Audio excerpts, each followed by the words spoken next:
Corey, how are you today? Pretty good, how are you? Good. Having a good day so far? Yeah, pretty good so far. Good.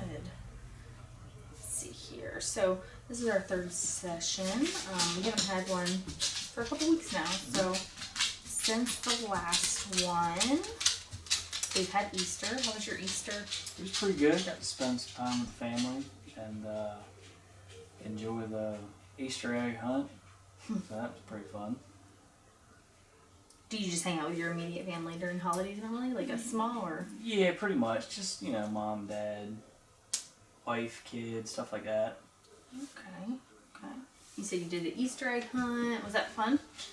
Yeah, my dad, I think, has a little bit too much enjoyment hiding eggs for everybody. Reed's, or my son, is pretty out in the open, but mine and my wife's were pretty difficult to find. Oh, okay. Makes it difficult for you. Yeah. Let's see.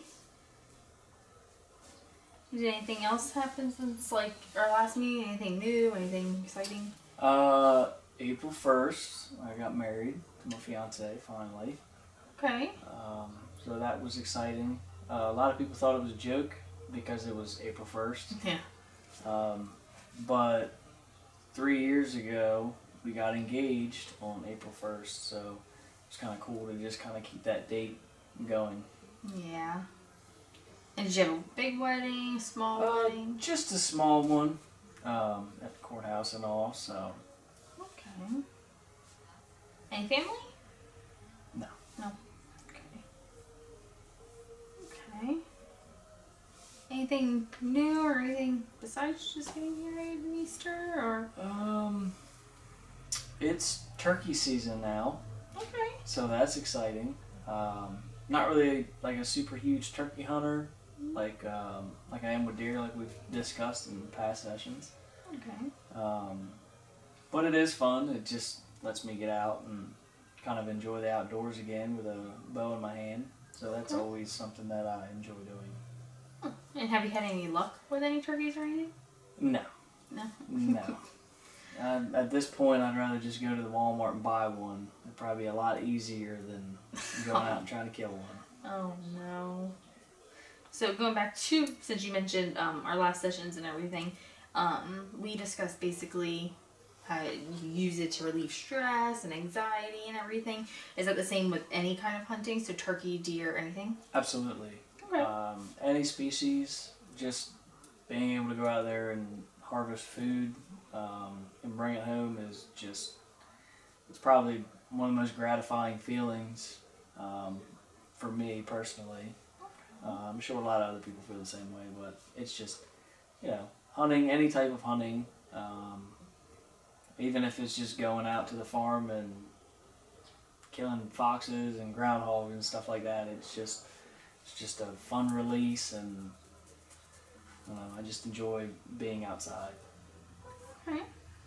And so when you said you do like deer hunting sometimes with your dad and sometimes alone, is it the same with turkey hunting or? It really depends on the situation. Where I hunt in Delaware, it's really scarce for turkeys. It's extremely hit or miss if they're ever on the properties that I have permission for. And a lot of places that have turkeys are so locked down, it's hard to find anywhere new. Okay. So most of the time I would say it's more of like a solo thing for me, because if I have a chance, it's most of the time it's just going to be one bird, and so it can be hard to get my dad on something, but I want to, because he's never killed a turkey, so that's kind of, whenever he has time, hopefully we can get him one. That'd be exciting. And so you normally like prep a lot for deer hunting, like you said before. It's like a main hobby. Do you have to prep a lot for turkey hunting just the same? Not really. Most of the time you just go out.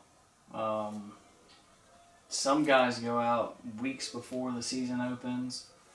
I'm kind of last minute, and I just kind of go out and ride around the night before or like 2 nights before and try to find birds out in the field or anything like that, just out feeding on property, and just try to watch them, see if they're there or not. Put them to roost.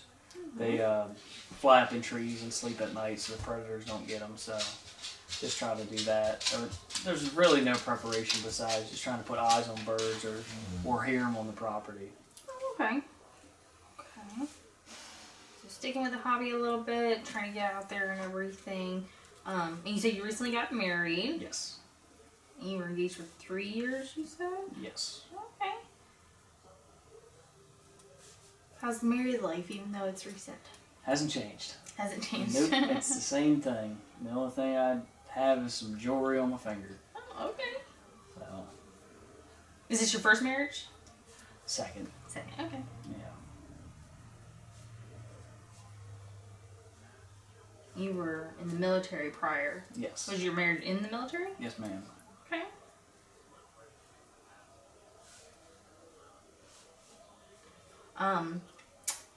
In regards to your hobby and everything, have you been able to actually like do more of the hobby since we've seen each other last, besides just a couple times with turkey hunting? Well, I've only been twice to hunt turkeys.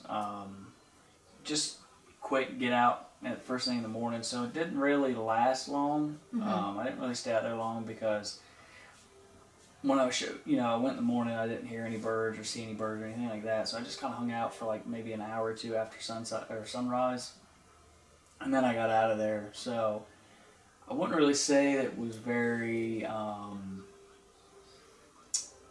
time consuming to where I could like fully enjoy it, because it's not like deer hunting where I can go out there and relax, and most of the time I'll see a deer or some sort of animal and just enjoy that aspect of it. But it's kind of been hit or miss. I've been doing a lot of yard work around the house and everything like that lately, so that's kind of taken up a lot of my time. Okay. But this past week I've been on night shift, so I go in at 3 o'clock and get off at 11 at night. So in the mornings I've been able to get up, kind of do some stuff around the house, and then I would go and walk around a couple pieces of public land and just try to find old deer sign and things of that nature for this upcoming season. And then I was able to go out to the farm one day and put in some water holes for the deer and plant some food plot and stuff like that. Okay. And you said you were on night shift now? Just for that week, just for this past week. Okay. Yeah, it's right now it's 1 week out of like every other month or something like that. Okay. And then it'll go to 1 week every month, probably like August until, I don't know, like December or something like that. Okay. Do you like that schedule? I actually don't mind it. Yeah, it's it's just you and your other two guys on your crew.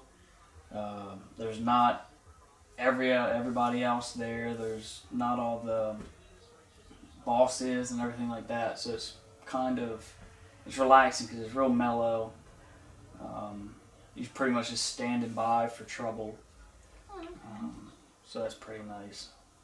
Can get boring. It can get extremely boring when there's nothing going on. But we had a pretty busy last couple of days. Thursday and Friday we were pretty busy, so that was nice. Okay. And before you said on your regular schedule in our last interview, so in your regular schedule you normally try to get stuff done as soon as you get home after you get off. Does this schedule, like night shift, give you a little bit more time to yourself? Yeah, absolutely. Unfortunately, I miss out on a lot of time with my son and hanging out with him and my wife and all. So that's kind of the downfall to it. Mm-hmm. But it does allow me to get more stuff done, whether it be around the house or just for myself, in regards to my archery stuff and building arrows or tuning bows or shooting and stuff like that. Just because she's at work and he's at daycare, so I kind of just have all that morning time to myself to do what I need to do, kind of undisturbed. Okay. So this schedule this past week, have you noticed any difference in your anxiety or stress levels? Oh, it's completely non-existent, during those weeks because, like I said, I get to spend a lot of time doing things that I don't get as much time to on a normal work day. Because it gets pretty hectic. I'm at work all day and then I come home and I try to get a little bit of stuff done around the house if I'm not picking up my son from daycare. But if I pick him up after work, then it's pretty much daddy duty. And then it's all family time. So this kind of allows me to get more stuff done without having to find time to balance the family and the wouldn't really call it a hobby, more of like a lifestyle. Okay. It's a huge piece of my life. It's who I am. It's all I've done for, I don't know, since I was a kid. So it's just something that's a part of me. I wouldn't really call it a hobby. Okay. So if you could, to alleviate some of your stress and anxiety, if you could switch fully to night shift, do you think that would be something that you'd want to do? Well, I did 2 months of it straight last year when COVID hit real big. And it was great. Like I said, the only downfall, well, really wasn't a downfall at that point because my son wasn't in daycare. So I got to spend all morning with him, but I still had some opportunities to go and do some archery stuff, my stress relief. Yeah. But I honestly don't know if I would want to switch all the way, just for the simple fact I'd be losing so much family time.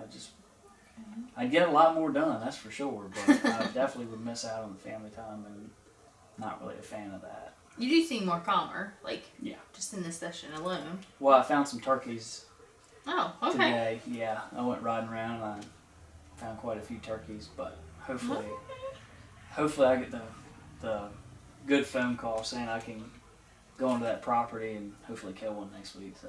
Oh, okay. Super excited for that. Yes. Okay.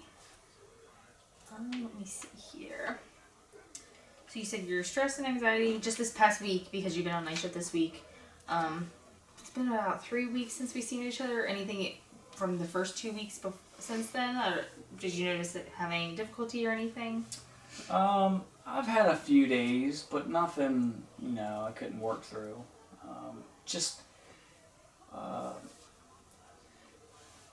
Small things can set me off. Sometimes worse than, big catastrophes or instances.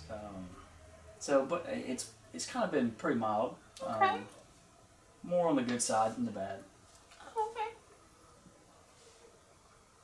And have you still been, if you're not able to get to your hobby or anything in regards to stress releasing, have you picked up anything new? Have you explored any other things? Not really, just yard work. Okay. And that's not really a stress relief at all. It's really something I'm not a fan of, but I've kind of put off a lot of yard work over the last couple of years, or a year or two, I would say, since we moved in. And so I'm kind of playing catch up to get everything to the wife's standards around the house. Okay. Alrighty. So we're getting close to summer. And to my knowledge, there's not hunting in summer, right? You can travel Okay. for it. There's not a lot of options. Okay. You can pig hunt in like Texas and Florida and stuff like that over the summer. I believe it was last year or the year before, 2 years ago possibly. I went to Florida in June or July, Okay. with my dad and my family, and me and my dad went and killed wild pigs and an alligator. So that was pretty cool. So you could do stuff like that. It's not something I would do all the time because obviously it costs money. You're traveling and everything. And then you go to Texas and hunt axis deer or exotics, but most of those are on high fence properties, and I'm not really a huge fan of caged hunts. Okay. But pretty much just prepping for the deer season. Okay. Pretty much that's a year-round thing for me to make sure that everything goes right when the season starts. Okay. Do you feel as if the preparation stage is as beneficial to you as the actual stage of hunting? I would honestly say that I feel the preparation stage is more important than the hunt. Okay. Because all the hard work that leads up to the season is the most important part of everything. Finding the sign, picking the right tree, making sure that they have everything that they need on the property that you're hunting. And I just like to, I wouldn't really say manage, because they are wild animals. But I would just say kind of put myself in a better position to start the season and have deer that want to come to the property. Okay. Do you have any other plans for the upcoming summer, or? We are going to go to Virginia around Memorial Day. It's always kind of like a bittersweet kind of holiday for me. With my military background, I always try to enjoy it because, obviously I'm still here. I have friends that aren't, and I try to just honor them by just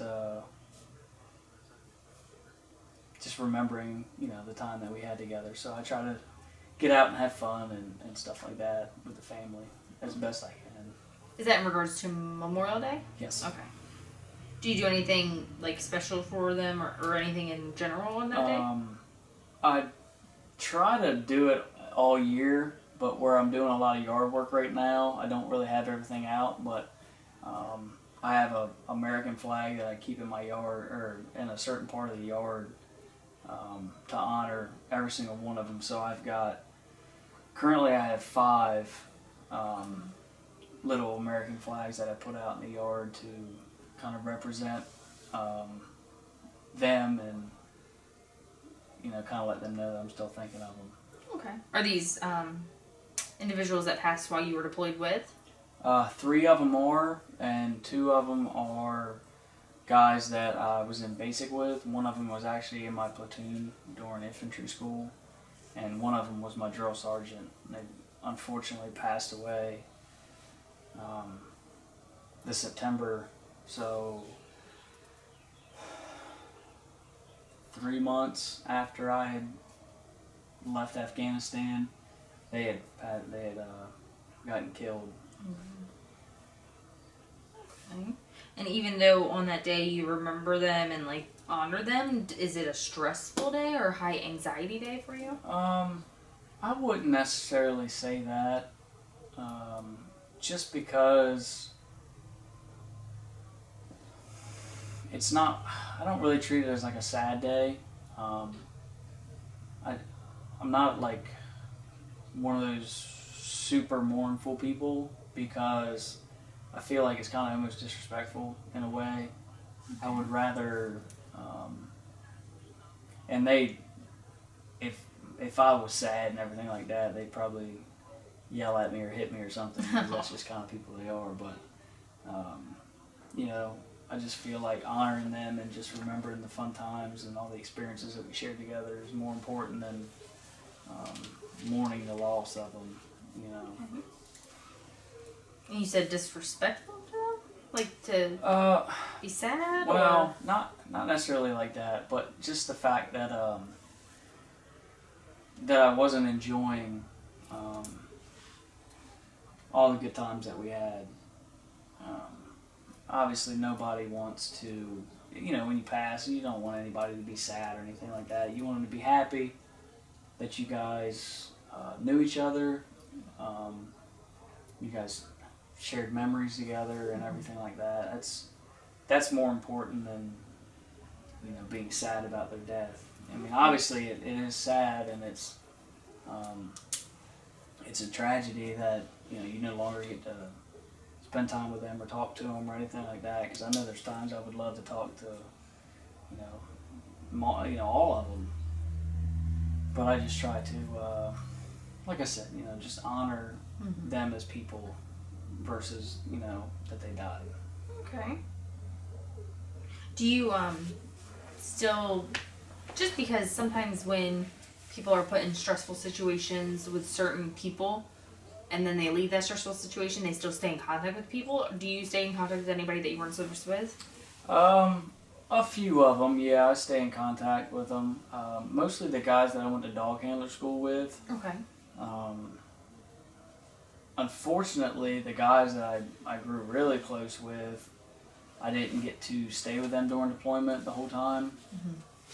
Because I had a dog, so I was a floater essentially, so I bounced around a lot to different units and different company, you know, just all kinds of different people. I got to work with so many awesome people over there. So I didn't get to have that super strong bond like most people do when they deploy, because most time they deploy with their platoon and stuff like that, and they stay together for the whole time. Unfortunately, I didn't, but I still talked to most of them that I was, when I first got to my duty station, I still talked to a few of them. Okay. You said they were mostly dog handler school reps. That I took, yeah, that I mostly stay in contact with, are the guys I was in dog school with. Okay. And I wanted to ask you, just because in regards to that, do you know, well, that you know of, because you do struggle with post-traumatic stress, do you know if any of them actually do? Yes. They have expressed that to you? Yeah. Okay. There is probably like, that's probably the most, outside of some people, therapy, it works great for them. Most of the time, that's for people, to us, that we've, you know, had discussed, is therapy works great for people that have not been in combat. Because, like, our opinion is, like, you know, we've been shot at, we've seen people die, we've, you know, done what we needed to do as a part of our job.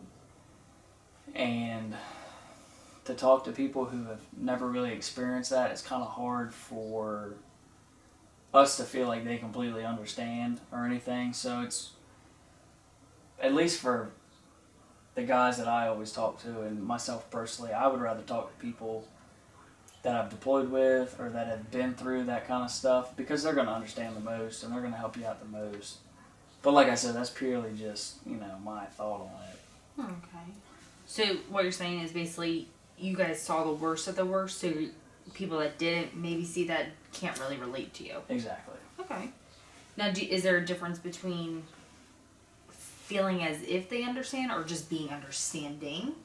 I believe most people in the therapy, I guess you can call it, that kind of career, like where they talk to people, I feel like they definitely are understanding of it. I don't think they necessarily understand what it's, you know, like to be put in that situation where you're getting shot at and you're trying to keep, you know, keep one of your friends alive. Yeah. Or have to take a life, or, you know, just be in terrible situations in a crappy country.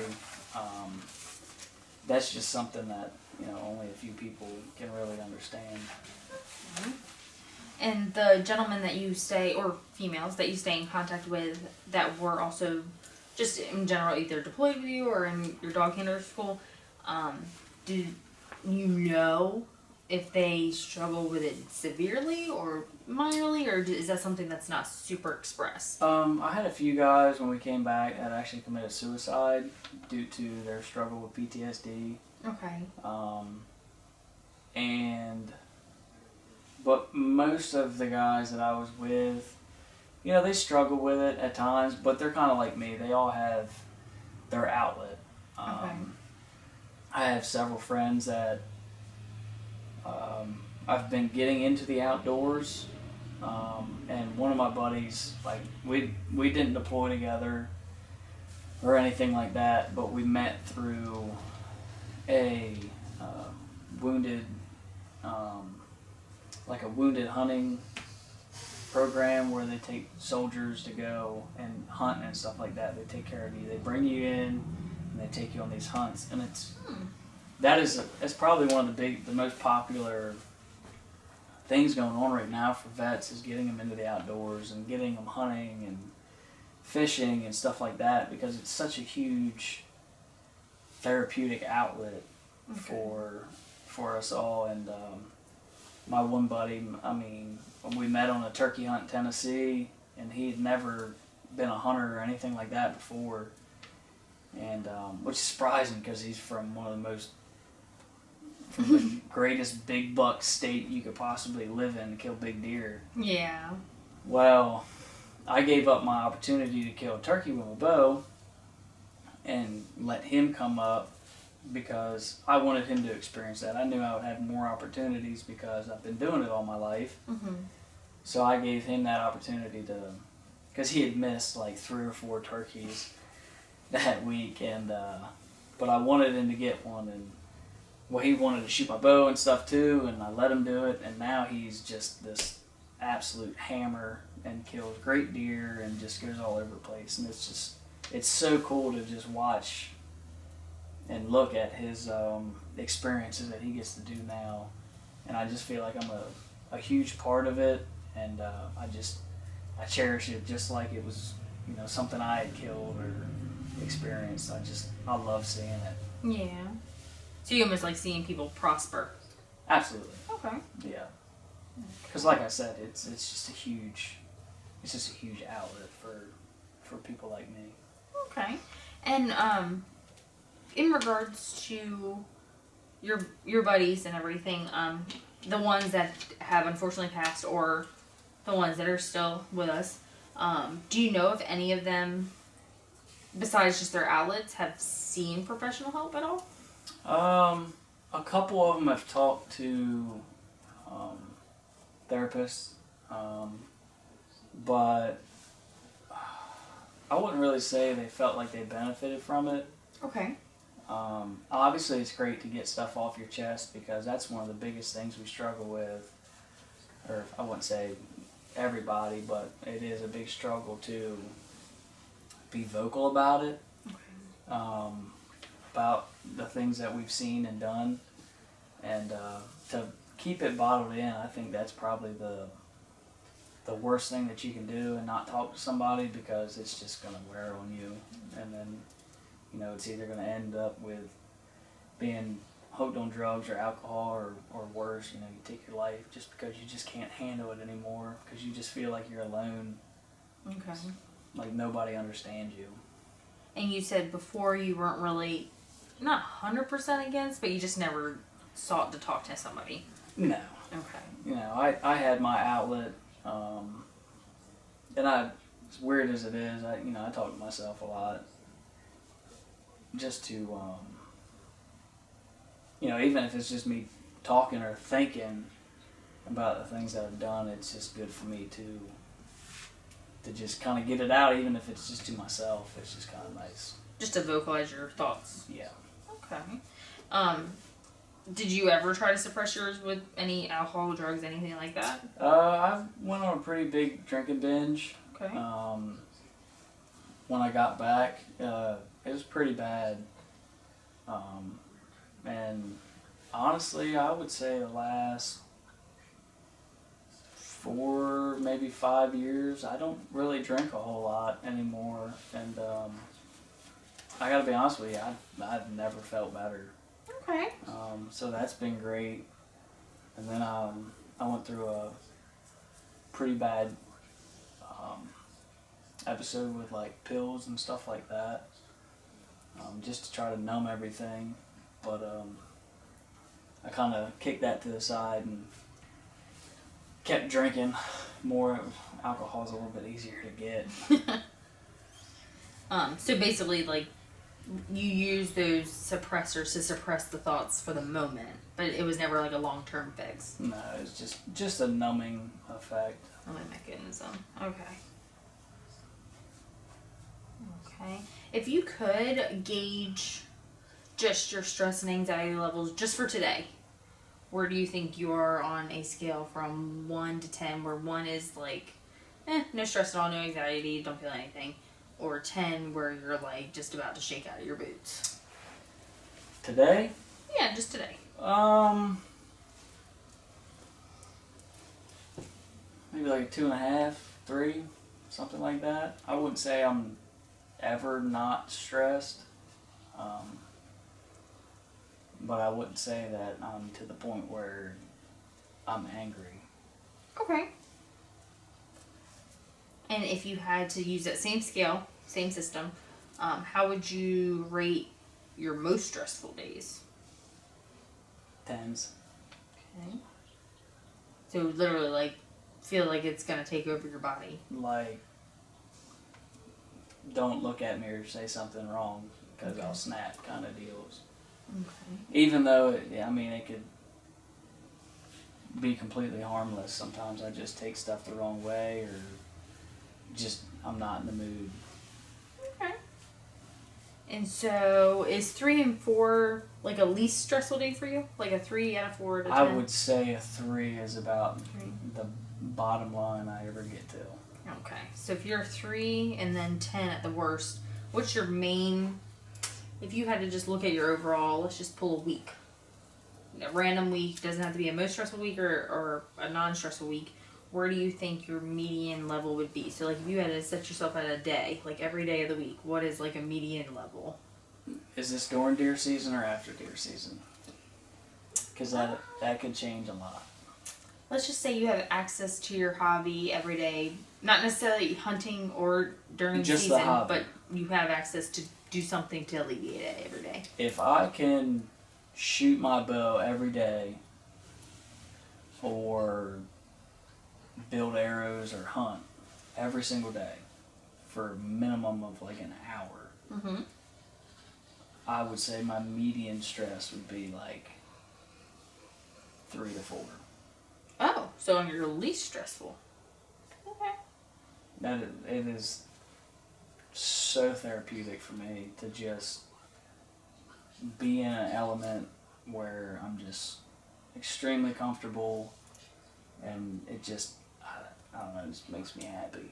And even be in like my family, like today we went on a big walk and stuff like that. Like stuff like that, I love it. Mm-hmm. Just because, one, I'm outdoors, which is what I live for, and two, I get to spend time with them and laugh because, I wouldn't necessarily say they're not outdoors people, but it's just funny Okay. to see how they react to certain things, and especially watch my son because he's going to be in absolute terror on wildlife when he gets to that point, because he is just fearless and just loves it. Man, I can't wait to make memories with him, in the outdoors, hunting or fishing or anything like that. Like I think when it gets to that point, it'll be to the point where I would go and watch him and do it myself, just because Live it it's through it. kind of like passing the torch kind of deal. Okay. And how old's your son? He's 3. Okay. So if you have like a least stressful day or a really high stressful day, do you think your son can sense that at such a young age? Oh yeah. Okay. Oh yeah. And how do you think he can sense it? Does he just act different towards you? Or? I feel like he knows how to push my buttons to get me to kind of cheer up, Mm-hmm. because I can't. I mean, I could have a terrible day and just be mad at the world, but I come home and he smiles or yells "daddy" or something like that, and it just kind of takes everything away, and I just love it. Okay. Is that the same for like your whole household? Do you think everybody can sense your stress levels? Oh yeah. Okay. Yeah. My poor wife. Oh. What kind of like what do you think they're sensing from you? Like how do you think it comes off? I got like RBF. Oh. Okay. So I'm just like in my face. They can just tell that I'm just not in the mood. I get kind of snappy, even though I don't mean to. And I do feel bad, but I would hope they're to the point where they understand. Maybe not my son, because he's so young, but at least my wife, I would completely hope she understands that it's not a personal thing. Mm-hmm. It's just, I can't really control it. Okay.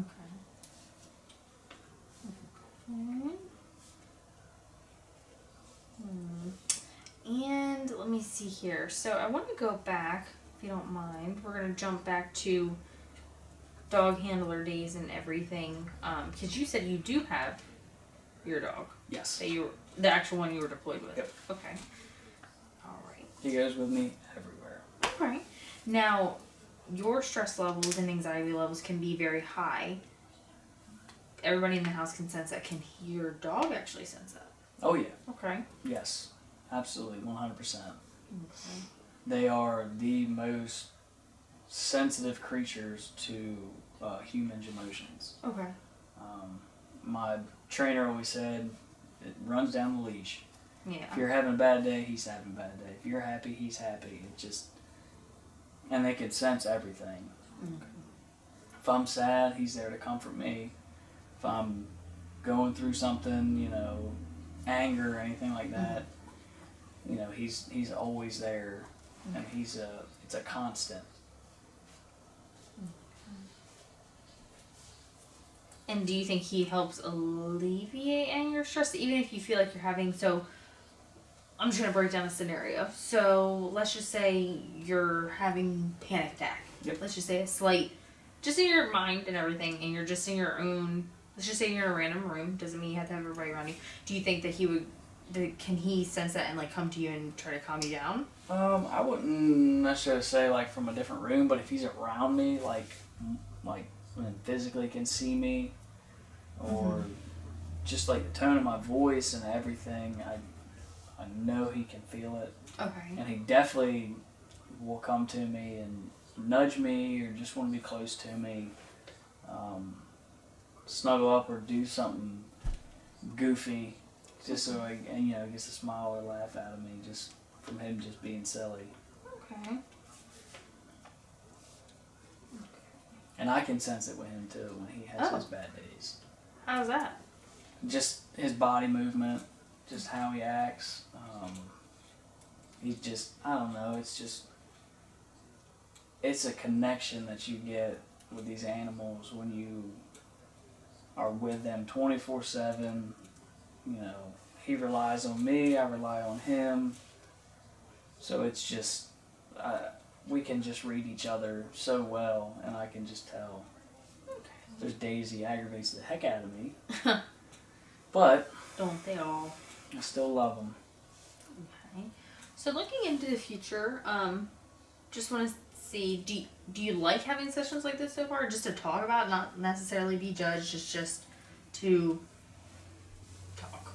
It's actually very nice, to be honest with you. I wish my wife could hear some of the stuff.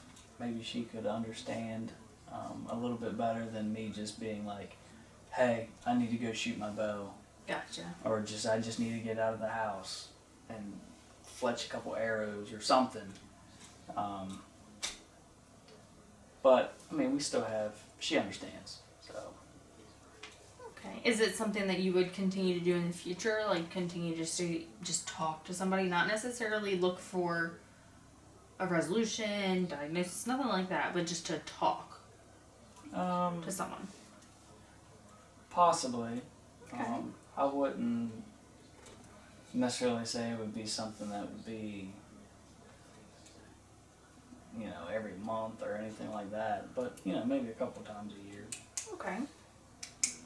Now we are coming up into all the summer activities and everything. Do you enjoy all the holidays? So like 4th of July, you said Memorial Day, you do something small. But like 4th of July is like Independence Day, so it comes up.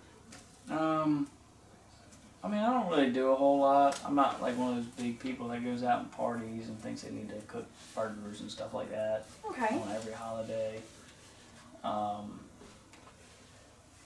I'm not really a summer person. Okay.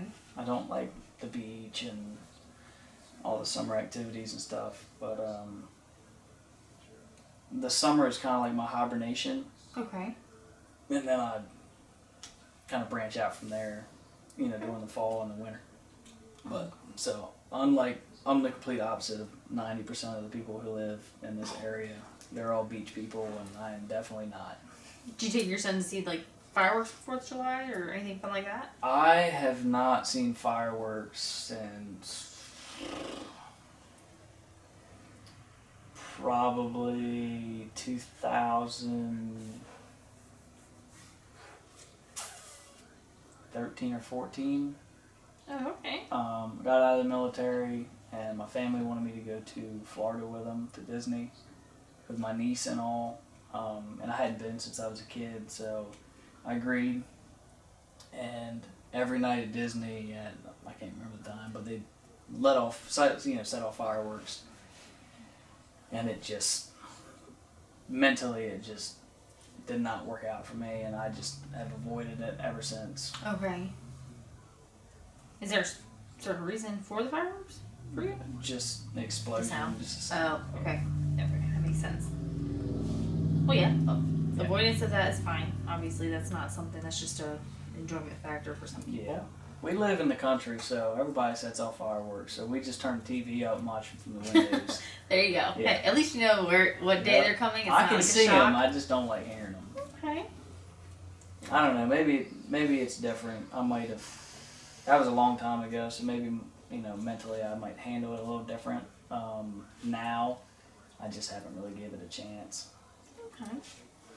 So let's just go over a couple of things. So, talked about basically you're having pretty good dates, ranging past couple weeks, and you're actually able to get to your hobbies even if it's a little bit here and there. It's still a way to alleviate. Still want to continue possibly seeing somebody and talking to somebody. Doesn't have to be definite, but that's a good. Changed your mindset a little bit from definitely not to possibly. That's really good. And then, so leaving on that foot, so I'm going to ask you this question again from the first week to now. Where would you like to see yourself 5 years? I'd like to win the lottery and move to a different state, but that's probably not going to happen. So I would say 5 years. I don't know. I'd like to get out and do more stuff with the family. Okay. I'd like to travel a little bit more with the family. That's kind of like hand in hand with the first thing. Travel a little bit more with hunting. I always enjoy doing that, going to a new state and possibly hunt a new species or just new change of scenery. I'd like to do that more.